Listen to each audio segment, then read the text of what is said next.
Hi everyone, welcome to the session on mindful caregiving for co-survivors. I'm Cassandra Palmer, and I'm here to not teach you, but be with you while we talk about it. So I just want to call attention to, I did put some just like sheets on each seat, just in case you wanted to take notes or kind of just want the main concepts written down somewhere. So just let me know if you don't have one. If it gets to a point where there are no extras, I can definitely work to get you that. After we're done here, I just want to call attention that I do have some material on the back table there for you guys to grab on your way out if you are interested in learning more about the organization I work with or any opportunity to explore this realm of thinking a little bit more. As I said, my name is Cassandra. I am a volunteer caregiver at Zen Hospice Project in San Francisco. I've been there for about 4 years. From an academic background, I am focused in holistic psychology with a more of a focus in counseling and consciousness. From a personal level, I was a primary caregiver for my father who passed of lung cancer. So I have also had experience being a daughter that is caring for her father going through an illness. Just to let you guys know a little bit about Zen Hospice Project, it is a where I work is called the Guest House. So it's a residential facility. It has 6 beds in it, and it's in Hayes Valley in San Francisco. What I do there as a caregiver is every week I go there for about 5 hours, and I provide caregiving support to the residents that are currently with us, as well as their families. In addition to that, I also help facilitate end-of-life conversations that are held at Zen Hospice Project to help our community talk a little bit more about end-of-life in an open forum. And I'm also part of their mindful caregiving education program, where you can actually go and participate in day-long or weekend-long or evening-long sessions that really kind of focus on how to be a mindful caregiver in different situations. So the information in the back is all about our future events. So if any of that interests you, definitely pick up that sheet or feel free to ask me any questions. All right. So I think what I would love to do before we get started is just have 1 minute where we sit and just empty out all of our stresses and set our intention to be present in the moment while we're in this session. If you don't meditate, that's fine. You can just sit with your feet on the floor, your eyes open or closed, and just breathe for a moment. So I'm just going to invite you all to do that for a few moments with me, and I'll let you know when we can get started.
And we can bring our awareness back in the room.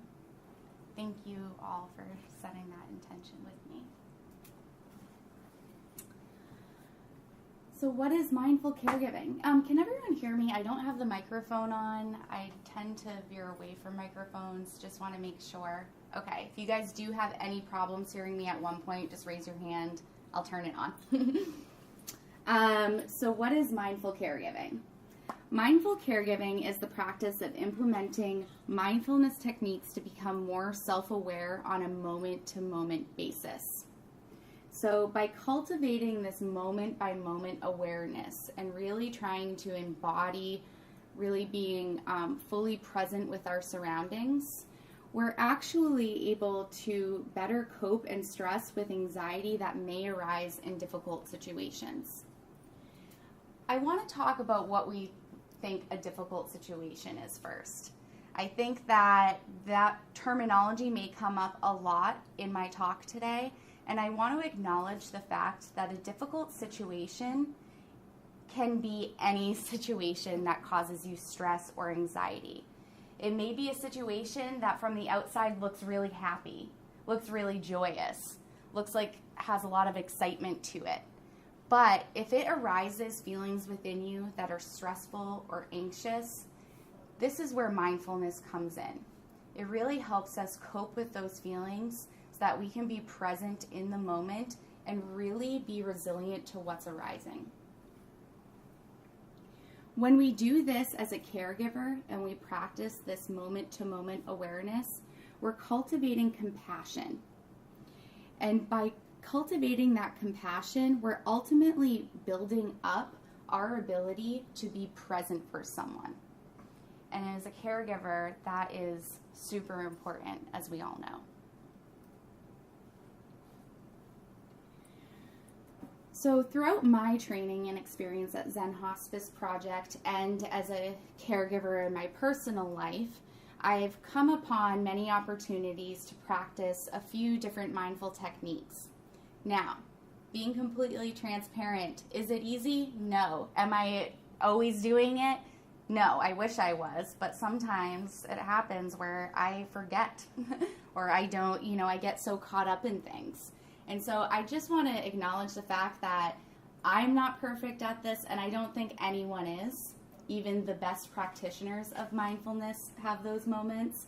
So these are really just guidelines that we'll be talking about, and they're not skills that we necessarily can perfect. So we're all students of this, and I just really want to kind of acknowledge that point of it, because I think that sometimes when we go into an area where we're talking about techniques, it inherently kind of makes us think that we can perfect it, and this is nothing to perfect. Today we're going to be talking about and exploring the 5 precepts of service that we actually use at Zen Hospice Project for caregivers. These are precepts that were written by the founding director of Zen Hospice Project, who's Frank Ostasecki. And we're going to dive deeper into how these can help us be mindful in not only being a caregiver, but these things can really apply to like a multitude of scenarios in our life. So I do ask you to have an open mind. We are here for caregiving, but this can really carry through in a lot of other areas too. So, number 1, welcoming everything and pushing away nothing. The practice of welcoming everything and pushing away nothing is promoting the main intention of awareness, of mindfulness, of being aware on a moment-by-moment basis. When we're welcoming everything, it doesn't matter if we feel that it's right or wrong.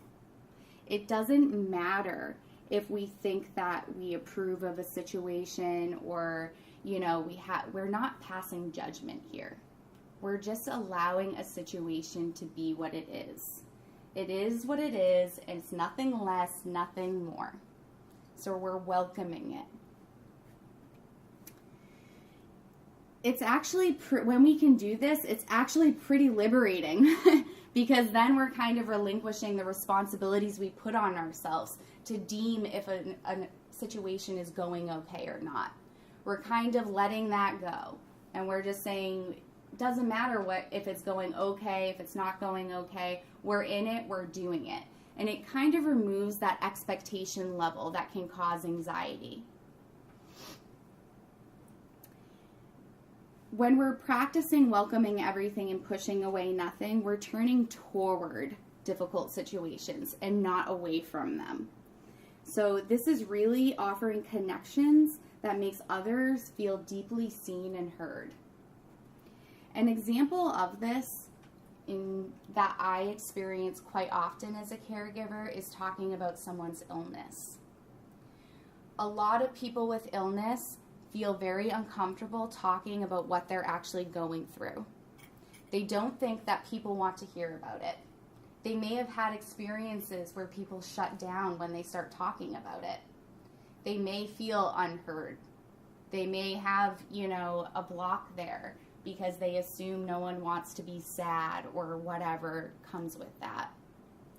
By welcoming everything and pushing away nothing, we are making the decision to be present with whatever arises, and that may be an uncomfortable conversation about illness.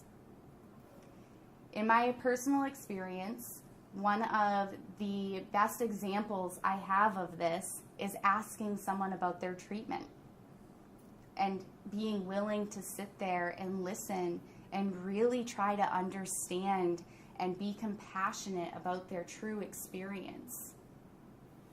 There are many people that I have done this with that after I do this, they tell me it's the first time they've had another person truly ask them and show interest of what they are experiencing in terms of their symptoms and their treatment. And that allows a connection to be more open. It allows them to share more with me, and it ultimately builds such a trustworthy and open communication line. There are so many other ways that we can welcome everything and push away nothing. But I really just want to, kind of mention that we have that choice. We have a choice of how we react to things. And when we welcome everything, we're truly meeting everything with curiosity.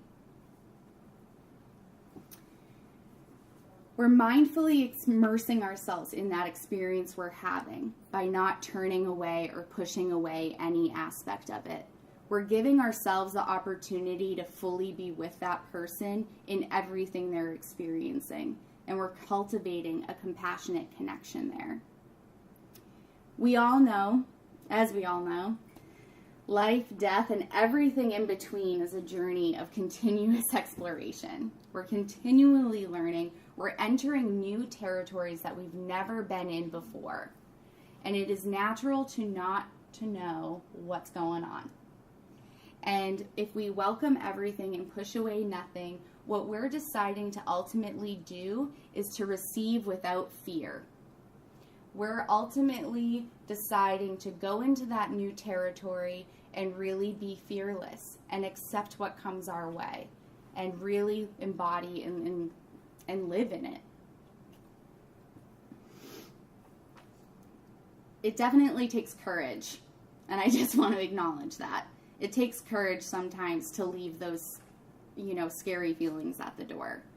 And so I do want to, just acknowledge that sometimes this is not easy and it is a practice that we have to continually work at. But when we practice this completely, we're engaging and leaning into these difficult circumstances, and we're promoting true healing and practicing being okay with not having all the answers and not knowing exactly where we're going to end up. And for me, that is a very large root of life in itself. It's something that we continually experience. And by allowing someone to really experience something without us enforcing our expectations or judgments on them, by really witnessing and experiencing and being there, we're actually giving them the opportunity to grow from their circumstances. So earlier when I was talking to someone about their treatment, I've had experiences where by asking someone questions and really being curious about what they're going through, sometimes we have realizations together. Or sometimes there are moments where someone's explaining something to me and I see them have an aha moment. And it really allows some opportunity for growth there as well.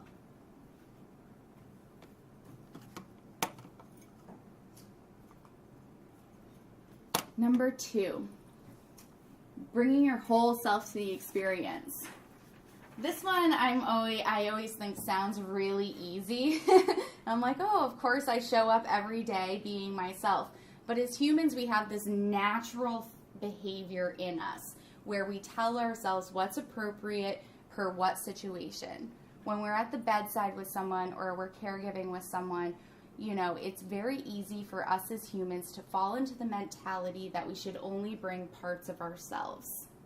Typically, the parts of ourselves that we bring to these situations are the happy parts, the positive parts, the parts that, you know, are really supportive no matter what. And it really actually ends up creating this barrier because you constantly feel like you have to uphold this facade. And there may be situations that arise that kind of permeate that facade and make it really hard to uphold. So you're actually creating this barrier of communication in between your relationship of you and the person you're caregiving for by not actually encompassing your whole being. Every person in this room has stories of joy. We all have stories of anger. We have stories of pain. We have stories of elation. We have stories of sadness. And that's okay. That's what makes us humans. When we're caregiving for someone, we're caregiving to really cultivate a compassionate relationship. When we're deciding to bring our whole self to the experience, our energy is harnessed from the culmination of all of our experiences, no matter what they were. So we don't need to only display parts of ourselves. We just are. And again, how relieving is that? We just are, and we don't have to do anything to be another way. We are. So when we can draw upon our strength and suffering to find a meeting place with the other person, it really becomes apparent that by the exploration of our own pain, we can actually become more present with another's suffering and really cultivate understanding and compassion versus pity and fear.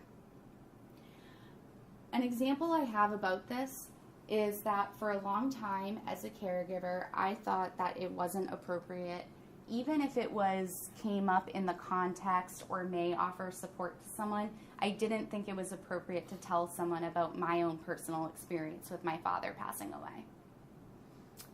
What I came to learn, though, is one day I was talking to a daughter of a resident that we had at Zen Hospice Project, and she was telling me how hard it was to see her father like this.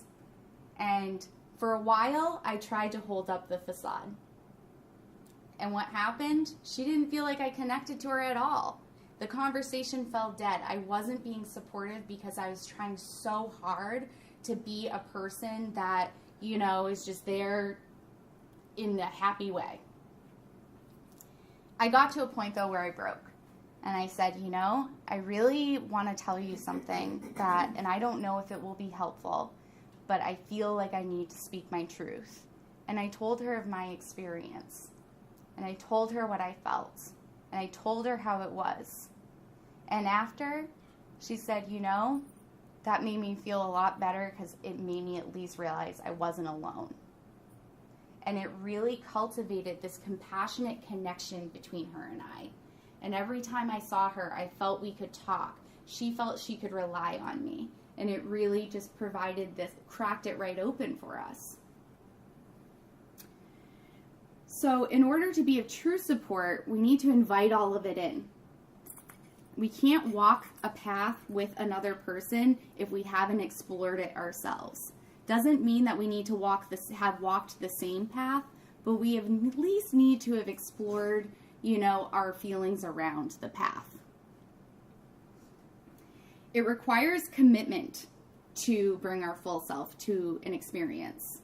We need to be committed to showing up, where nothing is dismissed, and regardless of the time that we have for an encounter, we always have the goal of being fully present.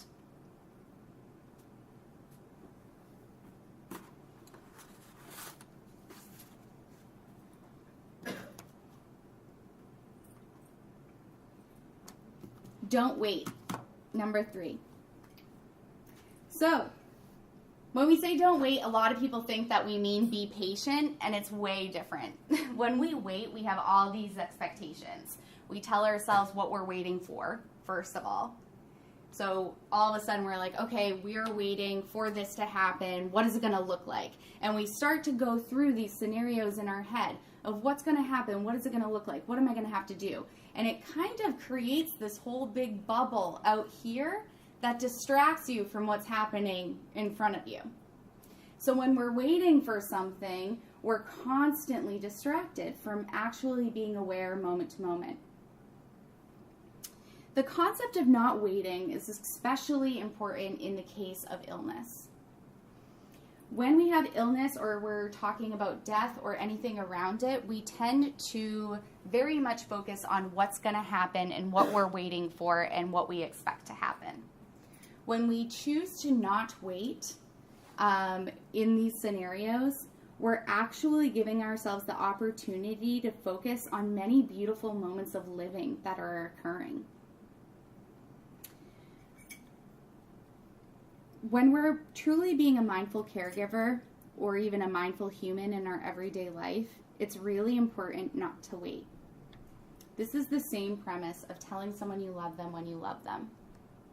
Doing something for someone, that you're not going to have the opportunity to do in the future. Really letting someone know how much you mindfully appreciate them in that moment.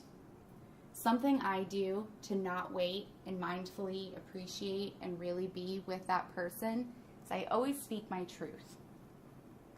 Every time before I leave a resident's room, no matter if I think I'm going to see them next week, if anything, or I have all these assumptions I've made in my head, I always tell them, thank you so much for spending time with me and giving me the opportunity to see you.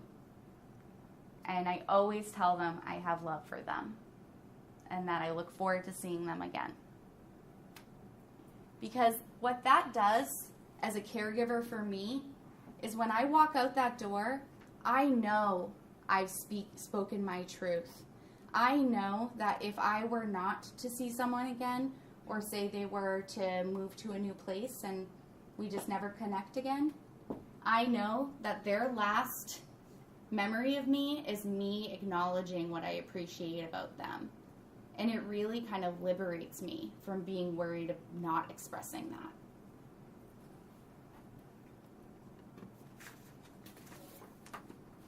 And sometimes, if we're waiting so much and we have all these expectations, we really miss the opportunity to do little things.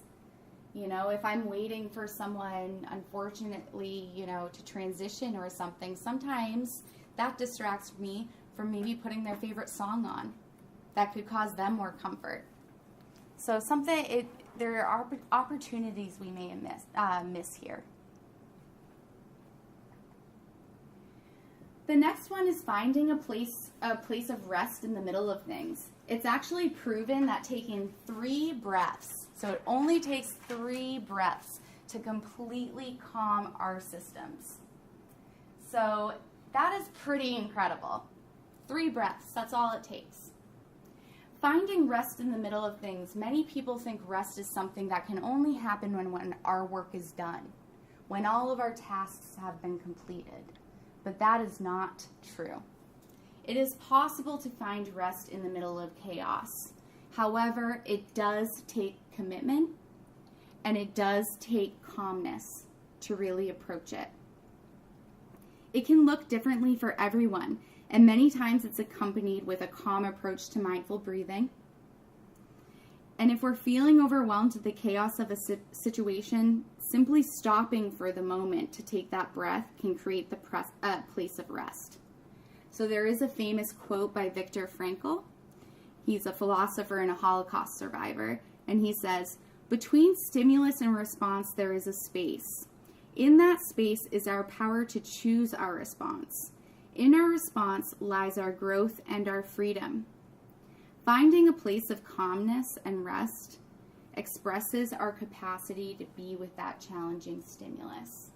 We have that opportunity if we stop. If we create that place, if we create that space, We don't need to travel there. It will always be with us. And finding that rest can ultimately be the single most important act of self-love that you can do when you're a caregiver. Just a personal example is every time I enter a room or leave a room, I bow. I come from a Buddhist tradition.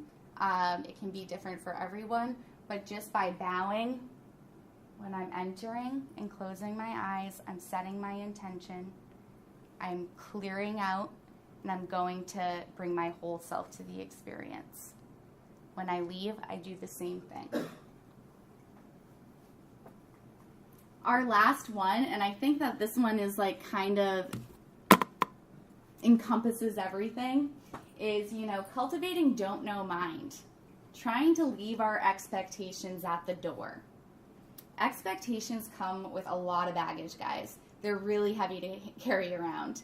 And it's pretty wild to me when I think of all the expectations I come up with in my mind. When we're cultivating a don't know mind, we're choosing on a moment-by-moment basis to be open and receptive. So a don't know mind is a mind that's not limited by perceived responsibilities or expectations. And as a result, we can see the many open doors and opportunities at a given moment. This requires curiosity and courage to really step back and be like, what can I do in this situation to, really be a mindful caregiver or a supportive person. A don't know mind harnesses curiosity and creativity to become aware of our own and other biases while freeing ourselves from the limitation of fixed ideas and expectations. When we're embodying a don't know mind, we're opening ourselves to the possibility of being surprised, regardless of what we think to be true. This way of being allows us to listen actively and stay receptive, and it truly allows us to turn towards the mystery of healing. So when we're practicing a don't know mind, we're listening, we're being, we're cultivating that compassion, we're leaving our expectations, we're being curious, creative. Something that I always say with the don't know mind is I have an aversion to feet. I don't love feet. I am appreciative of them, but I don't like touching them. And I had an experience where I was in with a resident that I was having a really great time with, and I noticed she seemed to have some discomfort with her feet. And I checked my judgments at the door, I checked my fears at the door, and I offered her a foot rub. And I'm not lying to you when I say that 10-minute foot rub was one of the most beautiful experiences of my life. And it was one of the most loving exchanges I have ever had with another human being. And if I had not been practicing don't know mind and being open to receiving and just confronting it, I would have missed that opportunity to be of true support and care to someone.